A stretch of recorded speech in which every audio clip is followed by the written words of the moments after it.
Iran's Islamic Revolution deprived the West of a powerful friend, the Shah of Iran. Soon, it threatened to destabilize more of the West's oil-rich allies. So when Saddam Hussein launched a war on Iran, the West supplied him with intelligence and arms.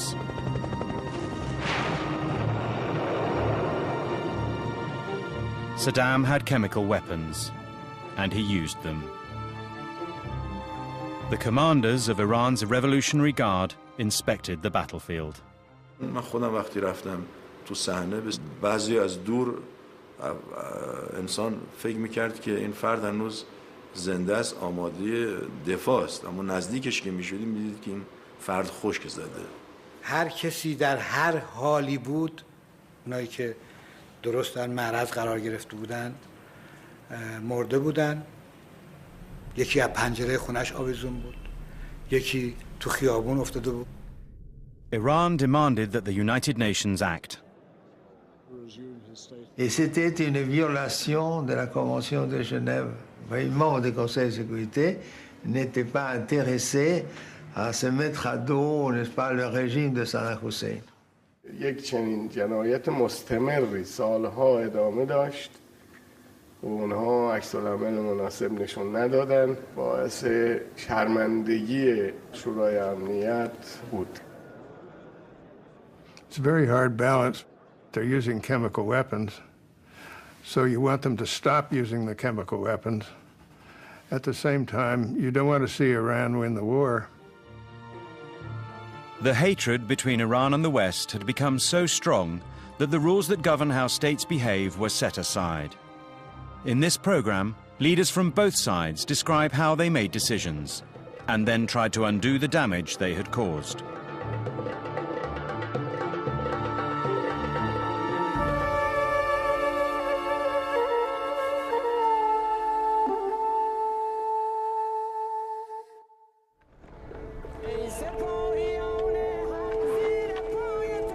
In 1982, Iran's Revolutionary Guard created what would prove to be the most effective instrument to spread the Islamic Revolution. The story began when Israel invaded Lebanon. مأمور اجرا بودیم دیگه. من از جبهه اومدم تهران، فرماندهی جبهه من گفت که برو لبنان و اونجا برای ورود نیروها آماده کن. But first, the generals had to put their plan to the supreme leader, the Imam, Ayatollah Khomeini. سپاه پیشنهاد داد که ما برای دفاع از سرزمین لبنان یکی از یگانهامون رو اونجا بفرستیم که از ورود ارتش اسرائیل به بیروت جلوگیری کنه. من گفتن نخیر، فعلا شما این کار نکنید. شاید مثلا میخوان مسیر رو منحرف کنن، شاید جبهه لبنان رو باز کردن که توی این جنگ ما شکست بخوریم. لذا گفتن اول کارش تمام بکنید و بعد برید اونجا. The generals had to persuade the Imam that helping their fellow Shia Muslims defeat Israel would spread the Islamic Revolution. They enlisted the help of a Grand Ayatollah. من بهشون گفتم آقا الان انتظار دارن که شما نسبت به لبنان نماینده‌ای بفرستید و شما به عنوان جهان تشیع، جهان اسلام ازتون انتظار هست. امام موافقت کردن، فرمودن که ما که نمیتونیم همیشه نیرو از ایران اونجا اعزام کنیم، بیایم آموزش ها و تجارب خودمون رو منتقل کنیم و نیروهامون رو برگردانیم.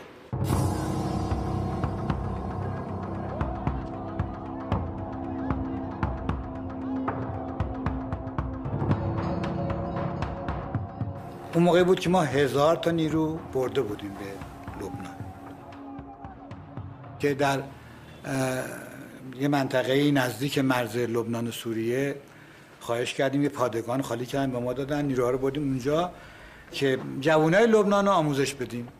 حتی بعدن خودشون هم به اصطلاح مدرب یا آموزش دهنده تربیت کردیم و دیگه خودشون این کارو کردن.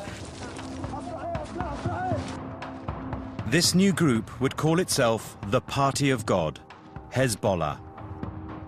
قرروا أن يفيدونا في إنشاء المقاومة. يعني التدريبات أو الخبرة أو الخبراء العسكريين اللي كانوا يعني يستفيد منهم شبابنا. كان نفس حضور الإيرانيين معنويا كان مهم جدا لشبابنا والناس اللي خدمنا في مواجهة العدو الإسرائيلي.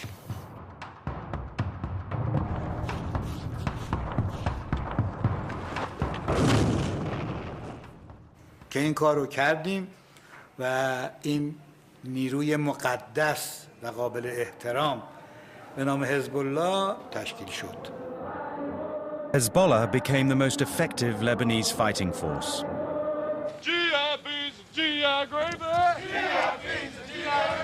America had sent the Marines to Lebanon as part of a multinational force to try to restore order.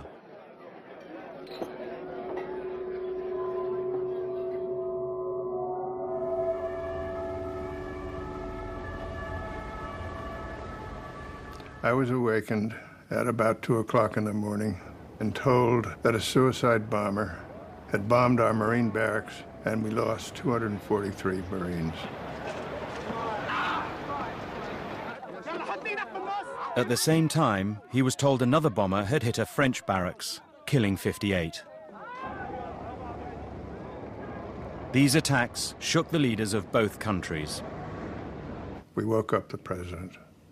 It was the low point of the Reagan presidency for me, for the president, and all of us. America had been humiliated 3 years before when Iran seized the US embassy in Tehran. America saw this bombing as a terrorist attack, the largest in its history, and at the hand of Iran. The vice president was dispatched to Lebanon.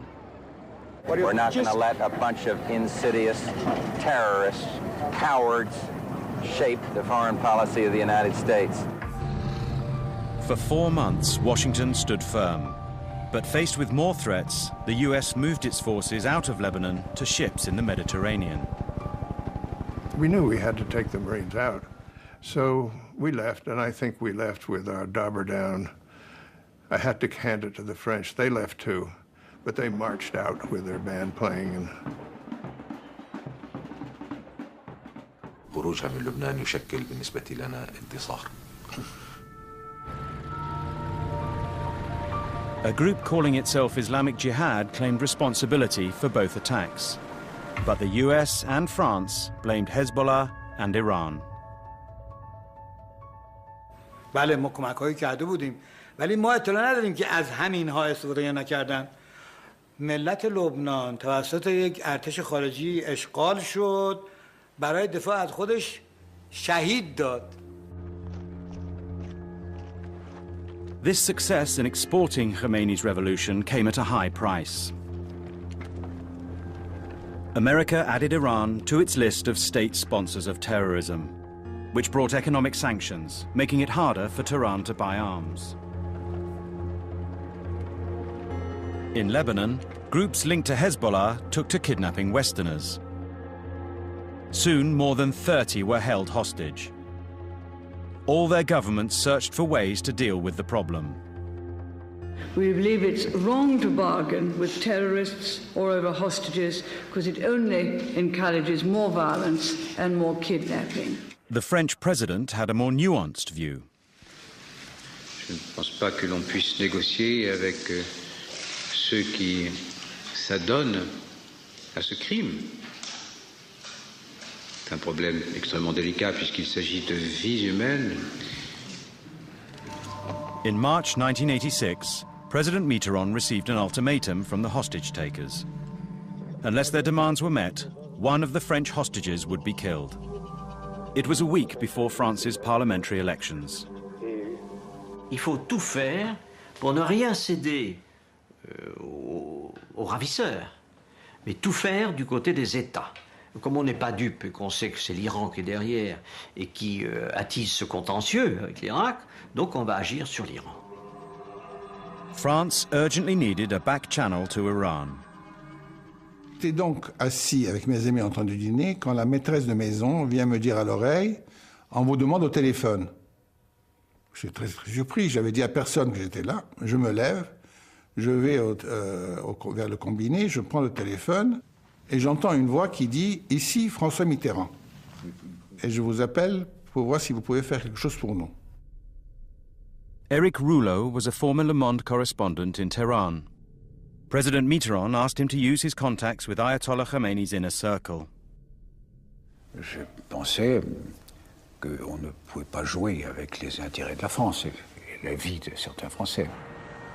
5 days later, Rouleau was in Tehran, a city at war.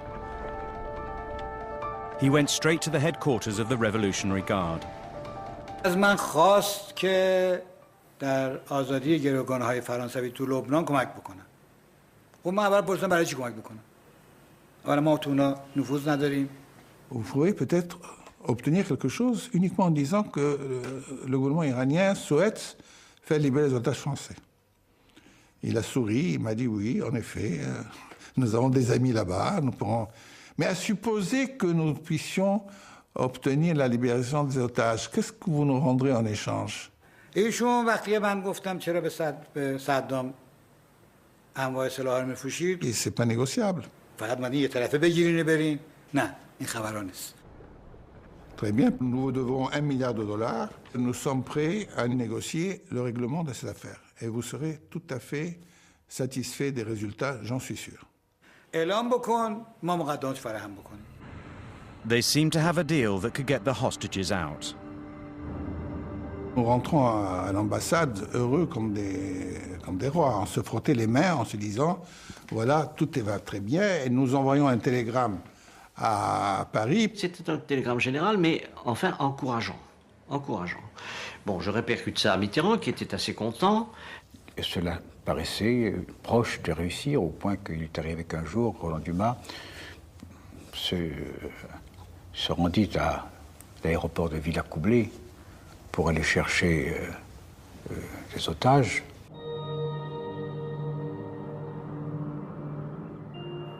Et vers 3 heures du matin, un coup de fil. On vient me réveiller, on me donne le combiné, et j'ai une voix très sèche au bout du fil. Ici, Rafik Doust. Monsieur Rouleau, c'est terminé. Notre accord tombe à l'eau. Il n'y aura pas d'échange. The explanation lay in Lebanon.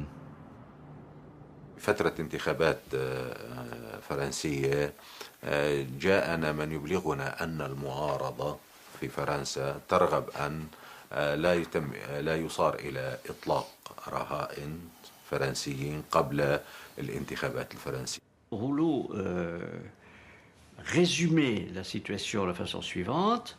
J'ai revu mes interlocuteurs iraniens qui nous ont dit que ce n'était pas possible, que le marché ne tenait pas. Là où vous nous offrez 10, vos concurrents, c'est-à-dire l'opposition française, nous offrent 100.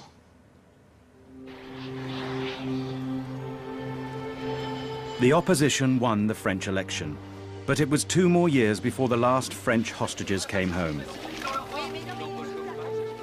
They were greeted by the election winner, Prime Minister Jacques Chirac. Je remercie le gouvernement iranien pour son aide et pour ses diverses interventions qui ont permis la libération de nos compatriotes. Chirac has always denied that his party tried to delay the hostage release while in opposition. J'affirme simplement que tout au long de cette si douloureuse affaire, le gouvernement, avec persévérance, n'a cessé d'agir dans la dignité et dans l'honneur.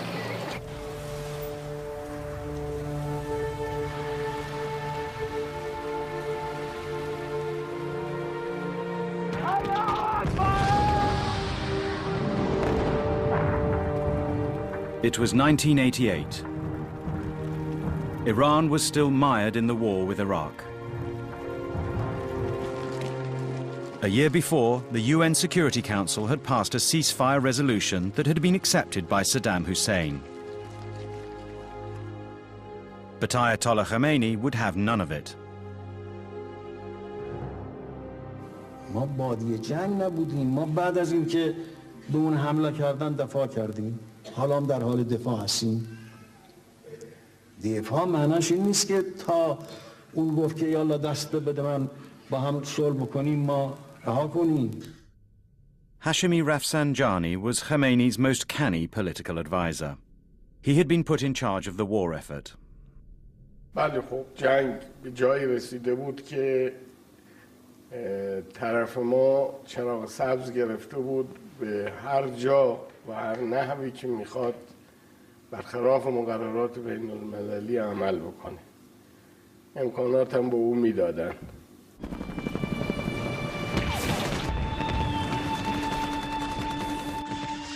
After 8 years and 800,000 deaths, Rafsanjani judged that the West's continued support for Saddam Hussein made it impossible for Iran to defeat him. He had to devise a way to make Khomeini accept the need for a ceasefire. ما فرماندهان نظامی رو جمع کردیم، بحث کردیم، شرایط جنگ مطرح شد. ما گفتیم با شناختی که از صدام داریم همه عراق رو هم بگیریم، این بغداد دستش باشه این میمونه. گفتیم ارز نداریم، ایشون گفتی اینو خودتون برید یه فکری براش بکنید، ولی باید جنگ ادامه پیدا کنه. Rafsanjani asked the generals what they needed to be absolutely sure of toppling Saddam. یک لیست امتیازاتی امکاناتی تهیه شد. تعداد زیادی هواپیما، تعداد زیادی تانک، تعداد زیادی موشک، تعداد زیادی ضد هوایی. اولا به ما نمیفروشن و اگر بخوایم بخریم هم و بفروشن هم پول اینقدر نداریم. هم سیاستمدارا هم فرمانده جنگ به این نتیجه رسیده بود که اگر نمیتوانید جنگ رو به سرعت تمام کنید مقطعی است که آتش بس رو بپذیریم.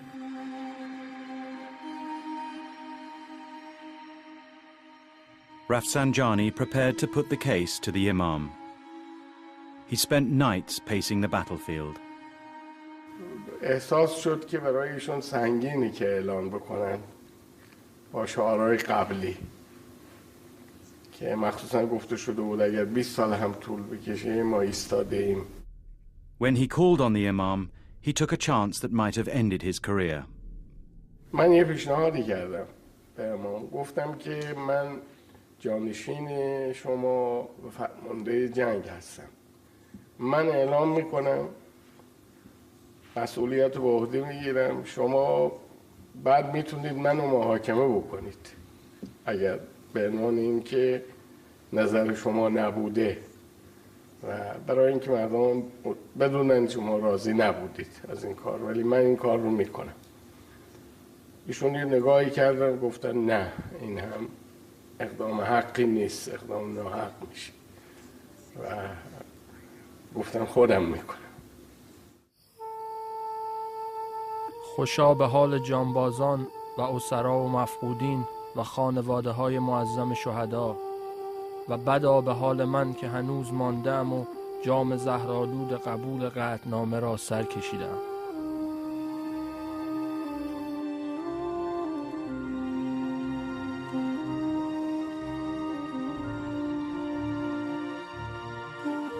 Less than a year later, Khomeini was taken to hospital with stomach cancer.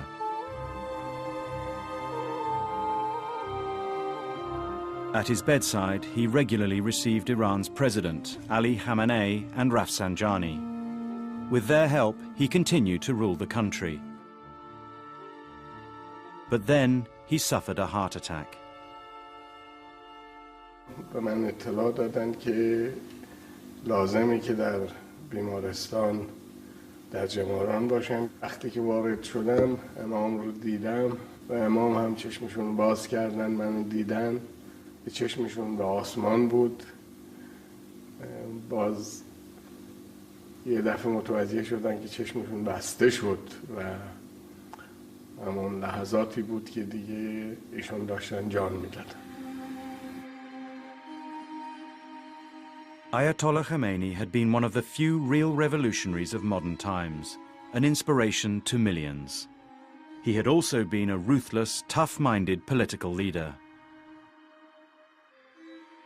مشکل بود که خب شخصیتی مثل امام اون روزها ما در کشور نداشتیم که بتونه به آسانی جای امام رو پر بکنه. The top 80 Islamic clerics gathered to choose the new supreme leader. They had what follows filmed. but it was not broadcast for 2 decades. اجازه بدید این حرف آقای شبستری رو میخوانه آقایون. آقای شبستری چیزی از آقای طاهری شنیدم که امام جمله‌ای درباره آقای خامنه‌ای گفتن. اگر آقایون مایلن من نقل کنم و الا The film shows how Rafsanjani guided their choice. بله. و ما با امام مباحثه داشتیم.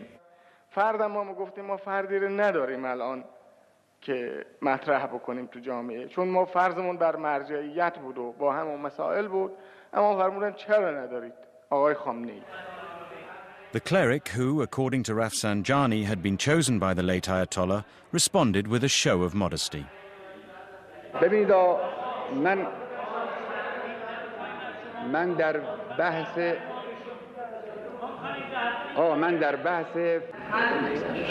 من به هر حال مخالفم. موافق هستند قیام بفرمایید. بشمارید.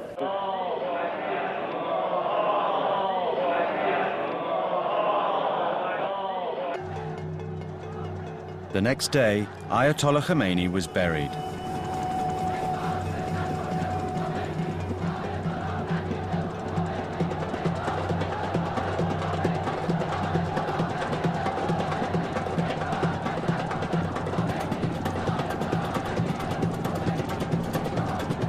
Soon after the funeral, Rafsanjani became president, number 2 in Iran's political hierarchy.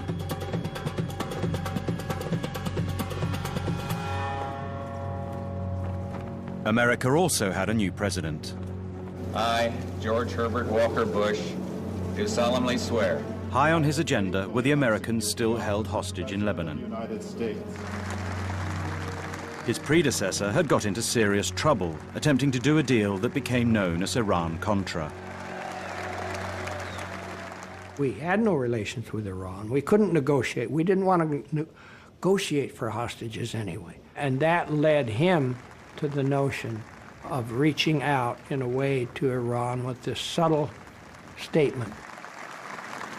There are today Americans who are held against their will in foreign lands and Americans who are unaccounted for. Assistance can be shown here and will be long remembered.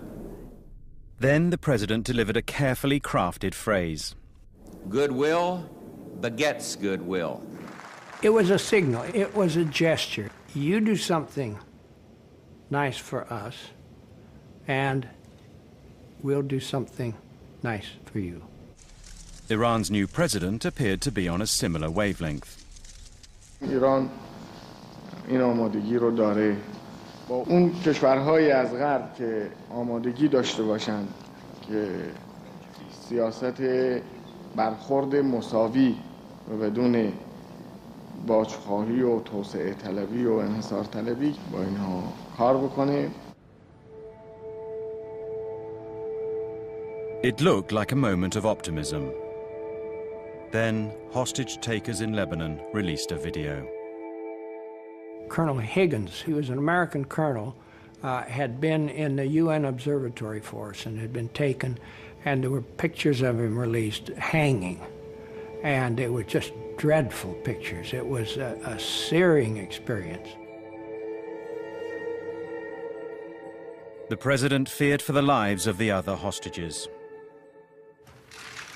I think the world is familiar with our policy, but there will be nothing that will be done ever that will create a new incentive for taking somebody else hostage.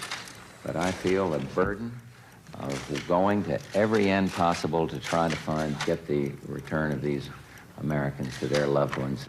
Un coup de téléphone de Monsieur le Président des États-Unis, George Bush, père. Et alors il m'a dit sa préoccupation, son angoisse presque de la situation des otages. We explained to him we couldn't pay, we were not prepared to negotiate, but we wanted help to get our hostages back. Le président serait disposé à faire certaines concessions aux Iraniens, mais à condition que ça n'implique pas une négociation ou une intervention directe des États-Unis he said he had somebody that he used with Iran and with Hezbollah, and could do it very quietly and very subtly.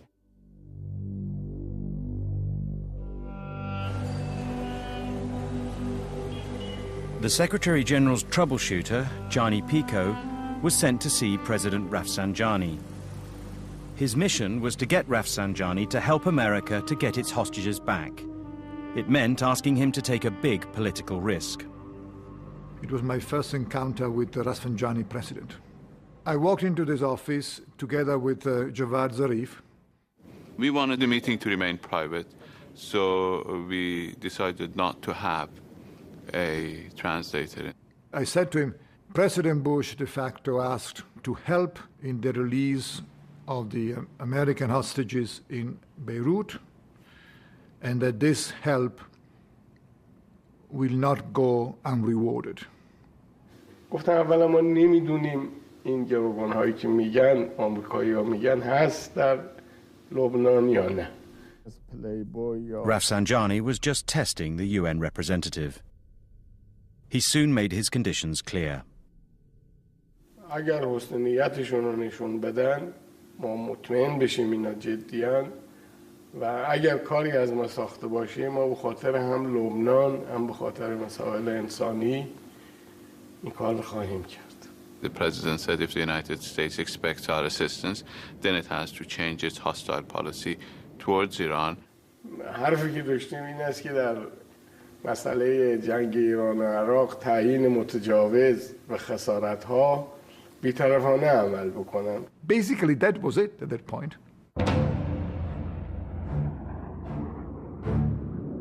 Neither the US nor Iran was yet ready for reconciliation. Then the entire balance of power in the Middle East shifted. Saddam Hussein opened the way. When he seized Kuwait, America mobilized a coalition to throw him out. And after the war, American forces stayed on, for the first time within easy reach of Iran. We believe the presence of foreign forces in the region are inherently destabilizing. Furthermore, we believe that the presence of foreign forces in the region, particularly those of the United States, have objectives which go beyond the liberation of Kuwait, and these are, in reality, sources of grave concern. So helping to get the hostages released now became a priority for Iran.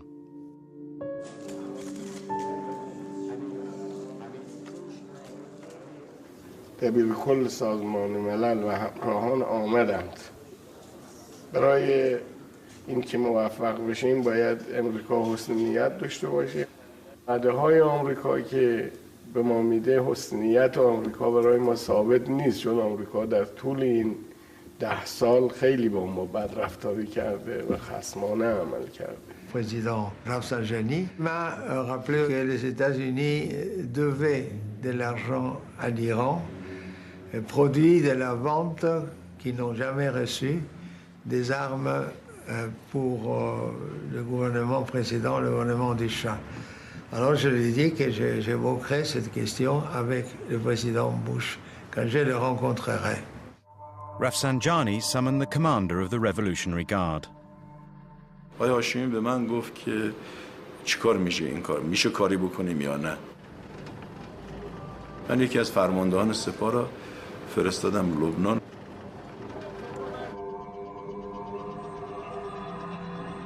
رفتن با بچه‌های حزب الله صحبت کردن. اونا به شدت مخالفت کردن. The general decided to show Hezbollah where the power lay. من اصرار کردم که تو تا اینا آزاد نشدن بمون اونجا. وقتی بچه‌های حزب الله دیدنشون خیلی اصرار میکنه، عده‌ای از آدم‌های تندشون شبانه با ساختمان برادر ما حمله کرده بودن، چند تا RPG زده بودن تو اتاقش که ایشون فرار کنه بیاد ایران. ولی ایشون مونده بود و با مسئولان حزب الله بالاخره مسئله رو تمام کرد. ما يعني من يملك المال يملك السلطة. دولة بحجم إيران ينافسها أفراد لا يملكون شيئا، شيء طبيعي أن تغلبهم. And here he is. What a moment. Coming down. down the steps with his father. Over the next 2.5 months, one by one, the hostages were released. The last one out was an American reporter who had been in captivity for 6 years. Mr. Anderson, your freedom is a victory for all. Welcome back. Thank you, sir. I'm very grateful to you. When Terry Anderson was released, the president said, you know, it lifts a huge burden, not only the human part of the hostage, but it overshadowed everything we did on the Middle East. And suddenly that cloud was lifted. We wish you a Merry Christmas. Hostage-taking is hell on a human scale. Now Iran waited for America's side of the goodwill deal. The Iranians start calling me and say, well, you know, what's happening? What's happening? We are in a difficult position at home. They say the president has helped the Americans, and now where is the thank you note? Johnny Pico said the Iranians are expecting a gesture. And he said, we've got to be fair, because I promised them. And I said, Johnny, I will try. I sat down with the National Security Council principals, and we discussed it, and I said, we have a commitment. And the president was sympathetic to me. The problem, as I told General Scowcroft in that meeting, was the Iranians were now deeply engaged in other acts of terrorism that made it very, very hard to do anything to improve the relationship. In the 3 years since President Bush's promise, many critics of the Iranian regime had been assassinated in the West. America blamed Iran's leaders, and the Supreme Leader had issued a fatwa calling on all Muslims to kill the novelist Salman Rushdie. When we said goodwill begets goodwill, we did not say, if the Iranians release the hostages no matter what else, we are going to respond favorably. We said goodwill would beget goodwill. Well, doing other acts of terrorism is not my definition of goodwill. Everyone else said Iran is behaving so badly in so many different ways that now to reward them by lifting some of the sanctions we had, or making trade deals, or some of the things that would have that the Iranians would have wanted, is just impossible for us. And I lost the argument. وقتی که آمریکایی‌ها درست عمل نمی‌کردن به وعده‌هاشون، کار ناقص می‌موند. Rafsanjani's gamble had not paid off. For his remaining 5 years as president, he made no further attempt at political reconciliation with America.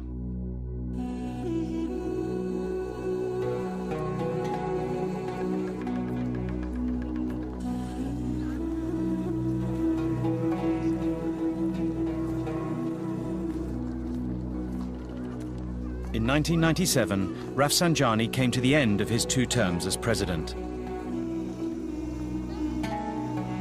The Supreme Leader and the establishment had chosen a candidate, and they were used to winning. But some sought an alternative. They turned to an unusually liberal cleric who was more likely to open doors to the West.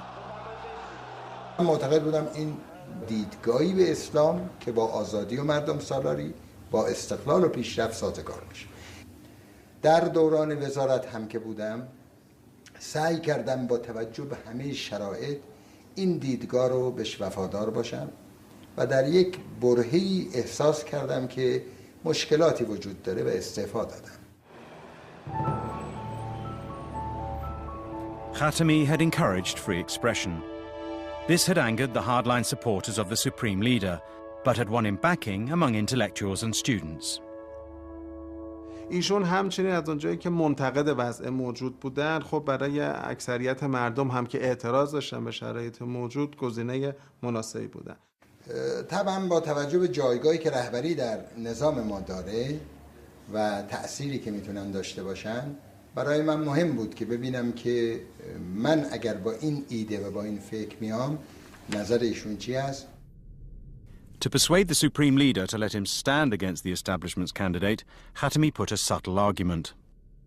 آقای خاتمی بهشون گفتم این ذهنیت وجود داره در جامعه که مثلا از قبل میخوان آقای ناطق نوری به هر شرایطی رئیس جمهور بکنن. بهتر هستش که اجازه بده انتخابات آینده رقابتی باشه. آقای خاتمی بهشون گفتم من هم میام و حالا مطمئنم نیستم که رأی بیارم. ایشون هم استقبال کردن و طبعا از این جهت برای من هم یه موقعیت مناسبی بود که فکر کردم که دست کم رهبری مخالف نیستن با آمدن من. Khatami seemed to be facing an uphill struggle. Iran is huge, and he was not well known outside Tehran. از مسائلی که مشکلات جدی نامزد ریاست جمهوری ما بود که هم ما امکانات نداشتیم، امکانات مالی محدودی داشت و هم رسانه‌ای در اختیار نبود و نگرانی نسبت به این که بشه با مردم ارتباط برقرار کرد نگرانی مهمی بود. و من باید روبرو و چهره به چهره با مردم همراه باشم و به همین دلیل با اتوبوس هم نوعا رفتم و تقریبا به همه مراکز استان سر زدم.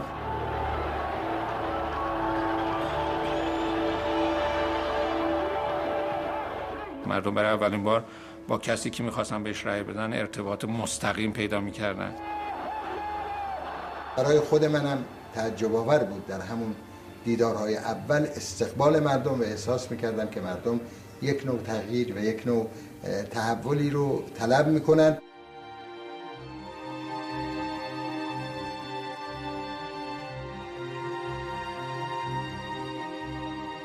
خب هر جا می رفتیم این هجوم جمعیت بود به این ستادها، صفهای طولانی، اساسا واقعا غافلگیر کننده بود.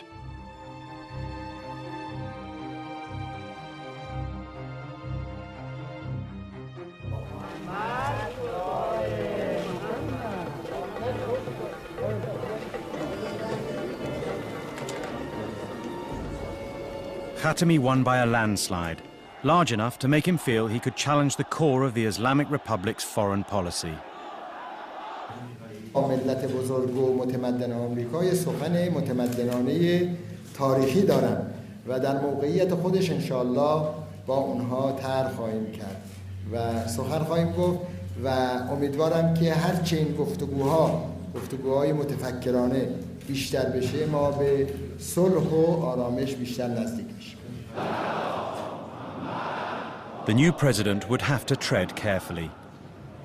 The powers now passed on to him could at any time be overruled by the supreme leader. کسانی در ایران بودن که این بدبینی‌هاشون خیلی قوی‌تر بود و به هیچ وجه نمی‌تونن تصور بکنن که یک روز ما میتونیم با آمریکا در عین حفظ منافع ملیمون یک تفاهمی داشته باشیم که من معتقد بودم این نه لازم نیست که الالعبد اینجوری باشه. He launched his new policy towards America by agreeing to an interview with Christiane Amanpour. Not only was she half Iranian, but she worked for the largest global TV news network. We got final word, CNN, that this in fact was going to happen. I was on my first holiday with my very serious boyfriend, who happened to be a State Department official. And I think her due diligence was to find out what the U.S. government was waiting to hear from the Iranians, and she had the U.S. government right beside her. So she did what any journalist would do. I went into, okay, what shall I ask him mode?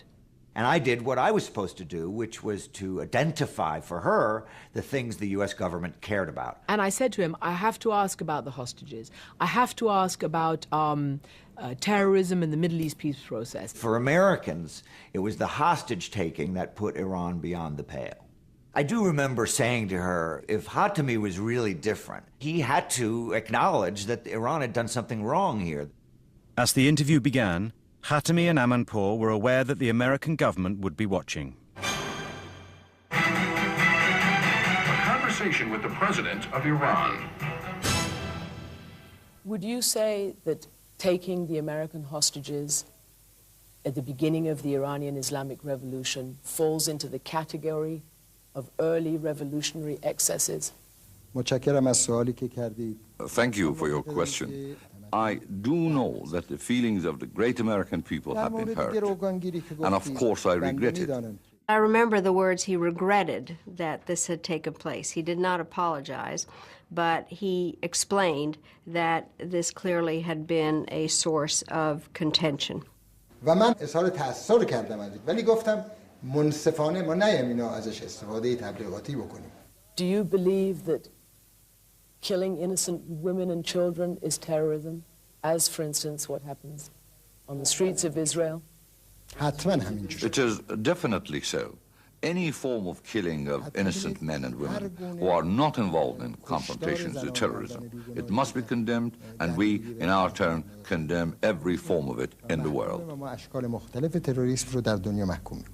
This provided a really good opportunity to see whether there was some way to use that interview as a launching pad for perhaps some kind of a different relationship with Iran. You say that you want to talk to the American people. Are you prepared to sit down eventually and talk to the American government? Dialogue between civilizations and nations is different from political relations. Right now, I recommend the exchange of professors, writers, scholars, artists, journalists, and tourists. So we understood he wasn't able to bring the regime around to having an official dialogue. And so our response was, fine, we'll go for the dialogue of civilization.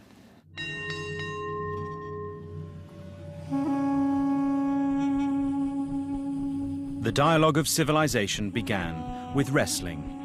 The US sent a team to compete in the biggest event in Iran's sporting calendar.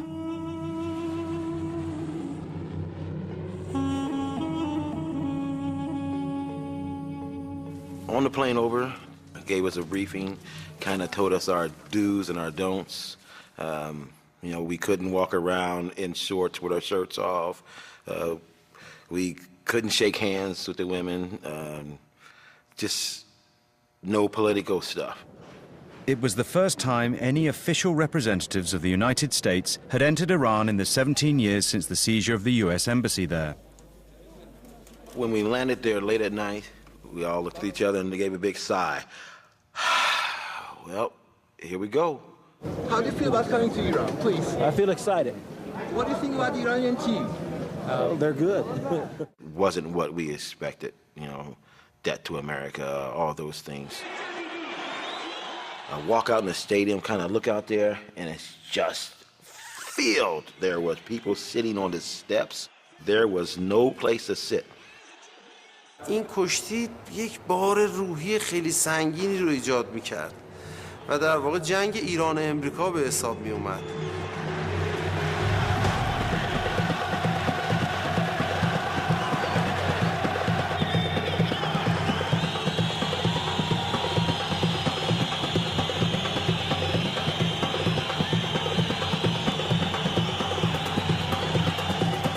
ولی کشتی 3-3 تموم شد. امتیاز اون مساویه و باید وارد وقت اضافه بشیم.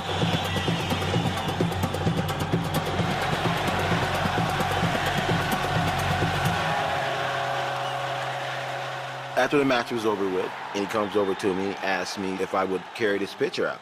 You know, and of course I look at him and I said, am I going to get in trouble for this? You know, we're not supposed to do anything political. مسئولین برگزار کننده میخواستن حس مودت و دوستی رو بیشتر کنن. When I looked at it and I saw that it was his religious leader, it was the second one, the one that was in power at that time. And I thought to myself, okay, it's a religious thing. I don't see any problem with it. I got up on the stance and just had it down.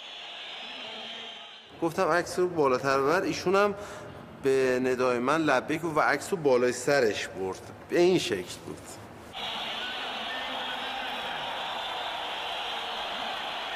So I held mine up in the air. You know, we both had it up in the air and the crowd just went crazy.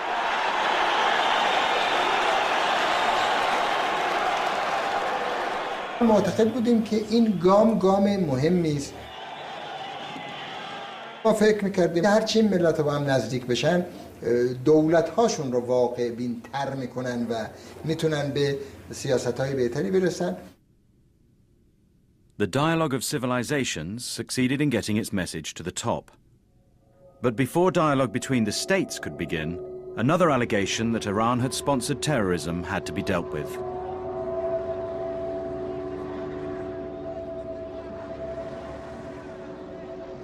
A year before Khatami was elected, a truck bomb had killed 19 American servicemen and wounded 372. I thought, as soon as I heard the news, that I ought to consider going to the scene. So I diverted my plane to Saudi Arabia and I visited the site. And there was this building with the whole front of it just sheared off, so you could see into all the rooms. Floodlights were illuminating it. It looked like a terrible movie set of devastation.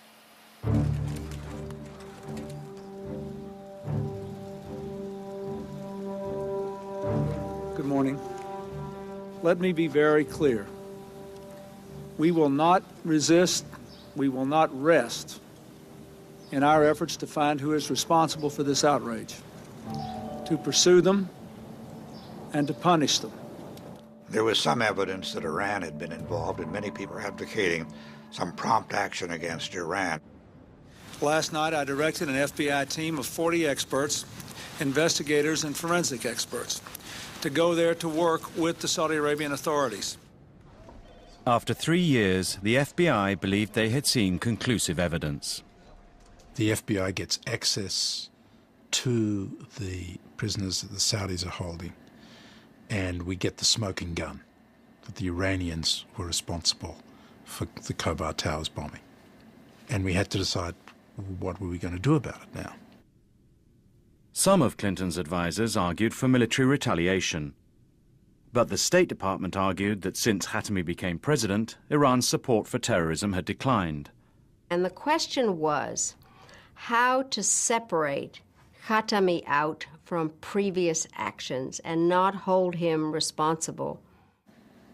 We thought it was better to see if he would act against the people responsible, particularly the intelligence chiefs who had sent the bombers and the people that we believed were involved in the bombing who had sanctuary in Iran. So President Clinton sent 2 aides to see a sultan in France. The drive was about an hour outside of Paris through the rolling countryside of the Seine River Valley to this magnificent residence. It was the summer retreat of a good friend to both America and Iran, Sultan Qaboos of Oman.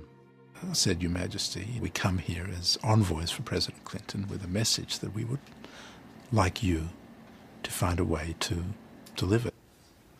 ثم سألونا ما إذا كان بإمكاننا أن نوصل هذه الرسالة إلى يد الرئيس خاتمي شخصيا.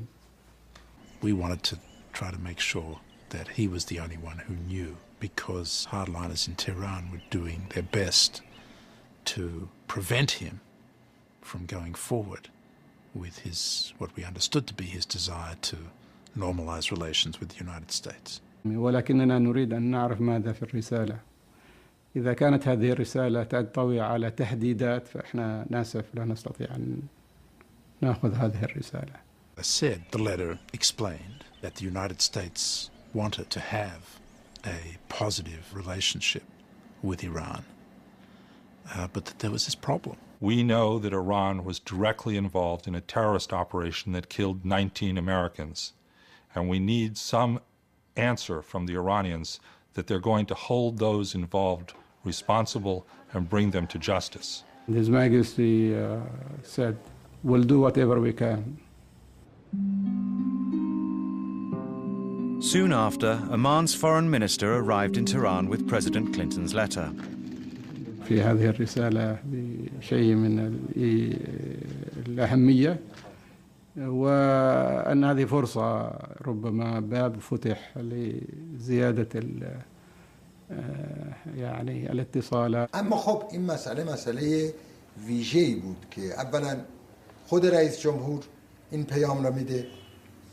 لحن پیام مؤدبانه بود اما میشد ازش استنباط اینو تهدید بکنه آدم. الرئيس خاتمي أكد بصورة فيها كثير من الجدية أن إيران ليس لها دخل بما حصل في الخبر. پذیرش پیام ایشون معناش این بود که ما اتهام رو قبول کردیم در حالی که واقعیت نداشت. Iran maintains Al-Qaeda was responsible for the Khobar bombing. No matter who was behind it, to launch the investigation the Americans asked for would mean challenging the most powerful forces in Iran. عدم آشنایی سیاستمداران آمریکا با اوضاع ایران با اوضاع منطقه سبب شد که اشتباهات بزرگی بکنند و اون فضایی که میتونست به نفع هر دو کشور باشه اون فضا تا حدودی بسته شد. We got the response back through the Omanis. To put it simply, it was disappointing.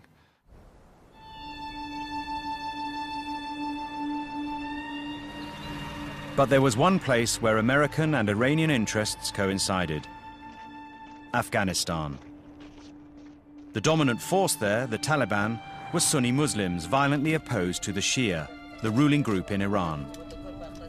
طالبان احساس یعنی ایران رو دشمن خودش میدونست و این اسلامی که در ایران بود قبول نداشت. وجود طالبان در شرق ما یک تهدید جدی استراتژیک برای ماست.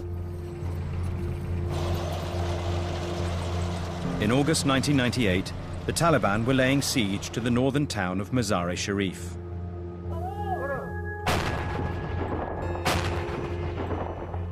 As the Taliban closed in, Iran's consul there made a desperate phone call to Tehran.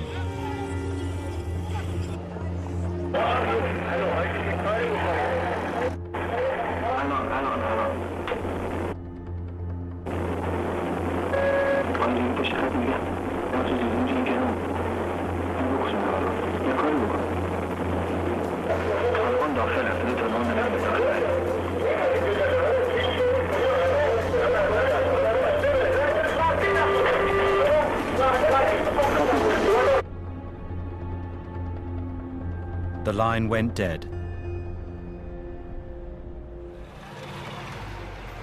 The Taliban killed 9 Iranian diplomats, including the consul.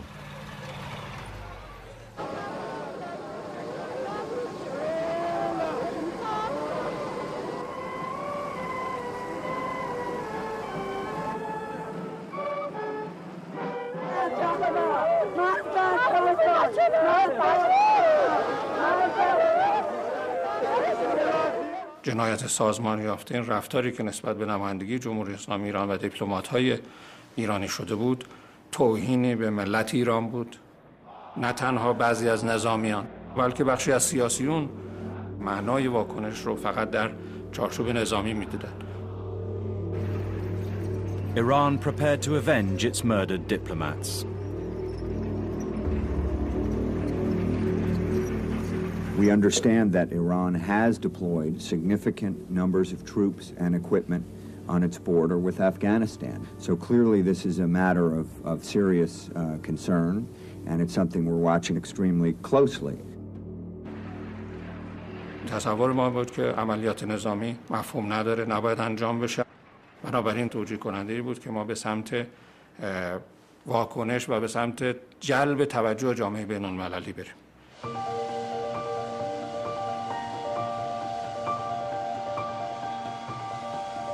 To stop the escalation towards war, President Khatami and his foreign minister went to the UN General Assembly to try to get the international community to intervene.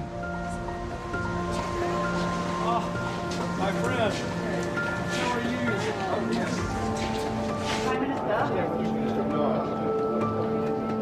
The UN Secretary General already had a working group on Afghanistan.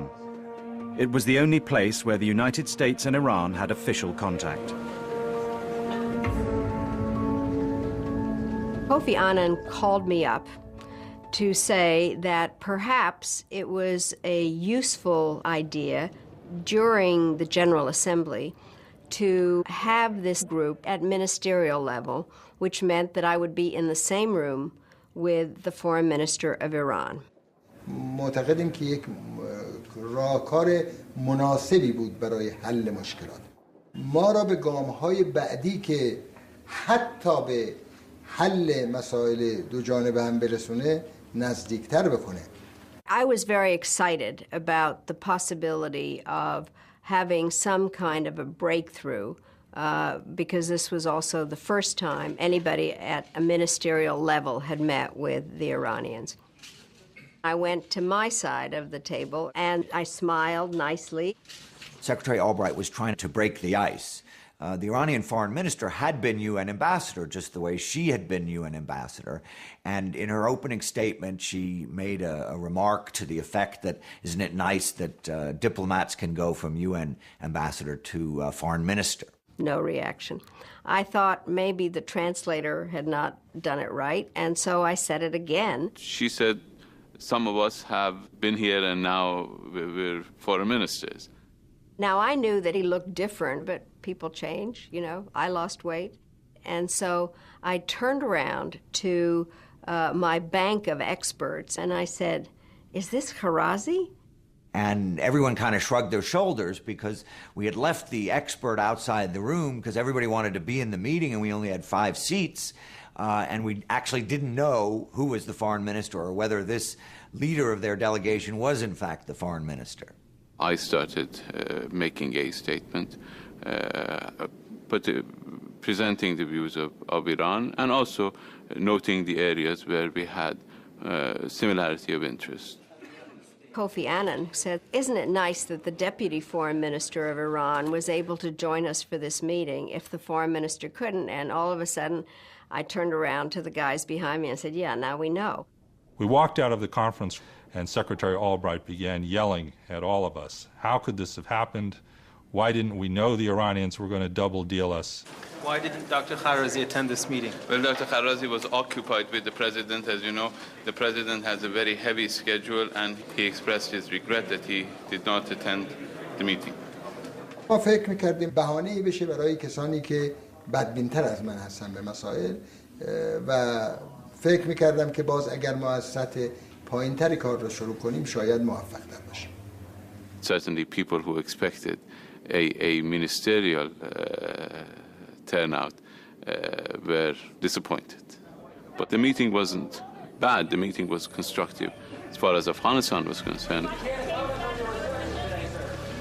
The Americans used their influence in the region to rein in the Taliban. President Khatami halted the march to war. As he rose to address the General Assembly, delegates had a chance to see Iran's foreign minister and his deputy, and to work out which was which. کوشش صادقانه برای مبارزه با تروریسم در تمامی اشکال آن و از جمله تروریسم دولتی یکی دیگر از نکات مورد اهتمام جمهوری اسلامی ایران است. باید برای ریشه‌کن کردن حقیقی این پدیده شوم همراه با مبارزه با عوامل فعلی آن از طریق همکاری جدی و شفاف بین المللی در راه تحقق عدالت در جهان کوشش کنیم. The president's offer of cooperation against terrorism would soon be put to the test.